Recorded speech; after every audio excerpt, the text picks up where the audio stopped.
আসসালামু আলাইকুম, hi there. চলে এসেছি দারুণ একটা স্ন্যাক্স নিয়ে। বাচ্চারা তো এই রেসিপিটা সব থেকে বেশি পছন্দ করে, তবে বড়রাও কিন্তু কম যায় না। চলুন তাহলে দেখে নিই কীভাবে ঘরেই ড্রামস্টিক তৈরি করা যায়। এখানে আমি ড্রামস্টিক তৈরি করার জন্য 5 পিস চিকেন লেগ পিস নিয়েছি। এখন আমি পর্যাপ্ত পরিমাণ পানি দিয়ে দিচ্ছি সিদ্ধ করার জন্য। এবার এতে দিয়ে দিব স্বাদমতো লবণ, 1 চামচ কালো গোলমরিচের গুঁড়া, আপনারা চাইলে সাদাটাও দিতে পারেন, আর 1 টেবিল চামচ রসুন বাটা। এখন এটাকে ভালো করে নেড়ে আমি ঢাকনা দিয়ে সিদ্ধ করে নিব। আমি হাই ফ্লেমেই মাংসটাকে সিদ্ধ করে নিচ্ছি। আপনারা যারা নতুন এসেছেন তারা আমাদের চ্যানেলটা এখনই সাবস্ক্রাইব করে পাশে থাকা বেল বাটনটা হিট করে দিন। মাংসটা একদমই সিদ্ধ হয়ে গেছে। এখন আমি এটাকে ঠান্ডা করে নিচ্ছি। ঠান্ডা হওয়ার পর এর হাড্ডি থেকে মাংসগুলো এভাবে খুলে নিতে হবে, আর ভেতরে যে একটা হাড্ডির মতন থাকে এটাকে বেছে ফেলে দিবেন।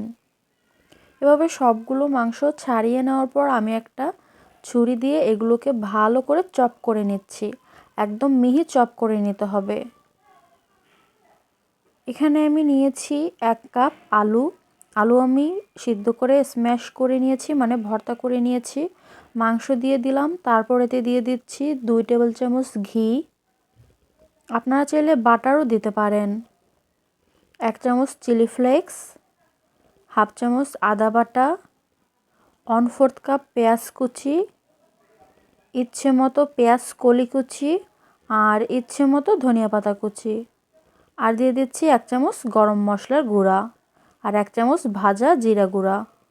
এবার দিয়ে দিচ্ছি 1 চামচ রেড কাশ্মীরি চিলি পাউডার।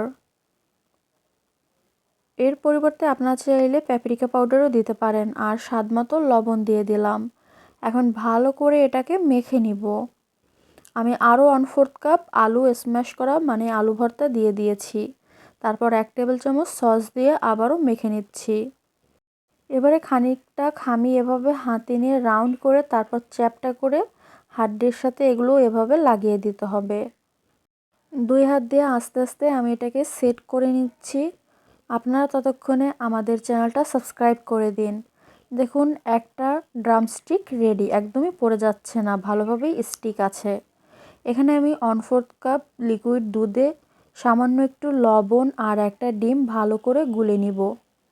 এই রেসিপিটা চাইলে কিন্তু আপনারা সংরক্ষণ করতে পারবেন। ড্রামস্টিকগুলো ভালো করে ডিপ আর কোট করে তারপর একটা এয়ারটাইটেড বক্সে রেখে ফ্রিজের ডিপ সেকশনে আপনারা 1 সপ্তাহের মতন রাখতে পারবেন। আর অবশ্যই ভাজার আগে বের করে এটাকে ভালো করে ডিফ্রস্ট করে নেবেন। আমি প্রথমে ডিমে কোট করে নিলাম, তারপর ময়দা দিয়ে কোট করে নিচ্ছি। আবারও আমি ডিমে ডিপ করে নিব, তারপর ব্রেড ক্রাম্ব দিয়ে কোট করে নিব। আমি এখানে ডাবল কোট করেছি। ড্রামস্টিকটাকে আপনারা অবশ্যই ডাবল কোট করে নেবেন, তাহলে আর একদমই খুলে যাবে না আর খেতেও ভালো লাগবে। এভাবে আমি সবগুলো তৈরি করে নিলাম। এখন একটা ফ্রাই প্যানে ডুবো তেল দিয়ে গরম করে নিয়েছি, ড্রামস্টিকগুলো দিয়ে দিচ্ছি। যেহেতু ড্রামস্টিকের ভেতরের যে উপকরণ রয়েছে সবগুলোই অলরেডি সিদ্ধ করা, এর জন্য এটা ভাজতে কিন্তু বেশি টাইম লাগবে না। হাই ফ্লেমে এটা লাল হয়ে যাওয়া পর্যন্ত ভেজে নেবেন। এভাবে আস্তে আস্তে ডুবো তেলে এটাকে উল্টে পাল্টে তারপরে ভাজতে হবে। একসাথে অনেকগুলো দেবেন না, তাহলে কিন্তু আবার একটার গায়ে একটা লেগে খুলে যেতে পারে, নাড়তেও অনেক সমস্যা হবে। এর জন্য চেষ্টা করবেন 2টা বা 3টা করে ভেজে নেওয়ার। এগুলো লাল হয়ে গেছে, আমি তেল থেকে তুলে নিচ্ছি। আমার সবগুলো ড্রামস্টিক রেডি, আমি সার্ভ করে দিয়েছি। থ্যাংক ইউ সো মাচ ফুল ভিডিওটা দেখার জন্য। আজকের রেসিপি ভালো লাগলে অবশ্যই একটা লাইক দিবেন, ফ্যামিলি ফ্রেন্ড সবার সাথে শেয়ার করবেন। আল্লাহ হাফেজ।